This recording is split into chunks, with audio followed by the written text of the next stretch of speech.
Herkese merhaba, iyi günler dilerim. Bugünlerde çocuklarımız çok yoğun bir şekilde mevsimsel alerjik rinitle, geçmeyen öksürüklerle, burun akıntısıyla, ses kısıklıklarıyla, geniz akıntılarıyla başvuruyorlar. Ve bu durum gerçekten aileleri çok rahatsız ediyor. Bu rahatsızlık olayı arttıkça ailelerin tabii ki çözüm bulmak için baskısı artıyor. Bazen gidilen hekim arkadaşlarım da artık bu durum çözülsün diye çocuklarımıza birçok tedaviyi aynı anda veriyor ve aile bir poşet ilaç, neredeyse bir çuval ilaçla beraber kliniğe geliyor. Bu çocuklarımızın genellikle kullandığı ilaçlar alerjik astım, alerjik bronşit gibi düşündürüp bir kortizon iğne yapılıyor. Altında enfeksiyon değerleri yüksek olmadığı halde antibiyotik iğne elinde geliyor. Onun haricinde çocuğumuzda reflü olabilir deyip reflü ilaçları, mide ilaçları veriliyor. Alerjik durum vardır deyip alerji ilaçları veriliyor.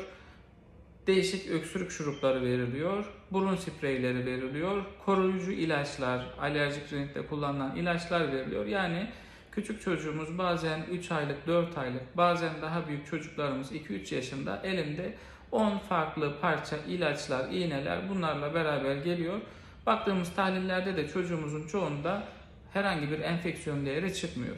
Ufak enfeksiyonları antibiyotik iğnelerle tedavi etmeye çalışırsak, ufak viral durumları ya da ufak alerjik durumları kortizon iğnelerle iyileştirmeye çalışırsak çocuğumuzun da bağışıklık sistemi çökecektir ve artık daha sonrasından biz bu çocuğu ne yapsak da toparlayamayacak hale geleceğiz.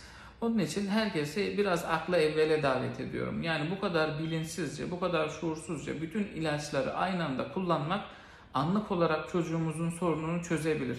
Zaten geriye ne kalıyor ki? Kortizon iğne yaparsak, antibiyotik iğne verirsek, çocuğumuza mide ilaçlarını verirsek, böyle bütün aklımıza gelen piyasadaki ne kadar ilaç hepsini varsa verirsek, çocuğumuz 3 aylıkken iyileşti, 5 aylıkken iyileşti ama bu çocuk artık 3 yaşına, 5 yaşına geldiğinde, okula başladığında oradaki hastalıklarla iyileşmeyecek hale gelir.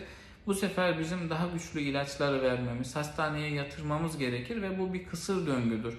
Bizim bunu kırmamız lazım. Bunu kırmak için çocuğumuzun bağışıklığını güçlendirmemiz lazım. Nasıl güçlendireceğiz çocuğun bağışıklığını? Beslenmesine dikkat edeceğiz. Çocuğumuzu mümkün olduğunca doğal besleyeceğiz. Çer çöp gıda vermeyeceğiz. Yani pakete giren ürünleri çocuğumuzdan uzak tutacağız. Çocuğumuzun uykusunu düzenleyeceğiz. Her gün gece aynı saatte yatıp aynı saatte kalkacak.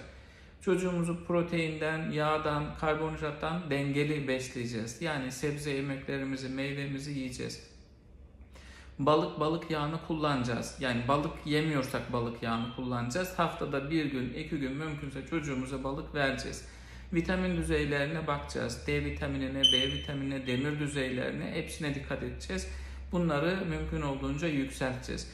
Çocuğumuzun alerjisi varsa alerji testlerini mümkünse yapacağız. Gerçekten neye karşı alerji olduğunu bulabilirsek buna karşı önlem alacağız. Eğer bunu yapamıyorsak da semptomatik çocuğumuzu rahatlatacak tedaviler yapacağız. Ama sizden özellikle istediğim şey şu: eğer çocuğumuzun geçmeyen öksürükleri varsa bunun altındaki yatan nedeni araştırmak lazım. Bunun altında yatan nedeni araştırmak için gerekirse bağışıklık tahlilleri, alerji tahlilleri, reflü ile ilgili durumun muayenesi, bunların hepsi yapıldıktan sonra akla yatkın bir şekilde çocuğumuzun uygun olan ilaçları kullanıp uygun olan önlemlere uyup takip edip düzelmiyorsa acaba tanıda mı problem var, çocuğumuzun durumu mu ileri deyip tekrar değerlendirmek lazım.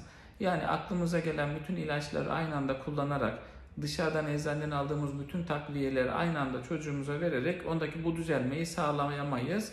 İlk önce sebebini doğru bulup tedavisini de ona yönelik düzenlememiz lazım. Herkese iyi günler dilerim. Sağlıcakla kalın.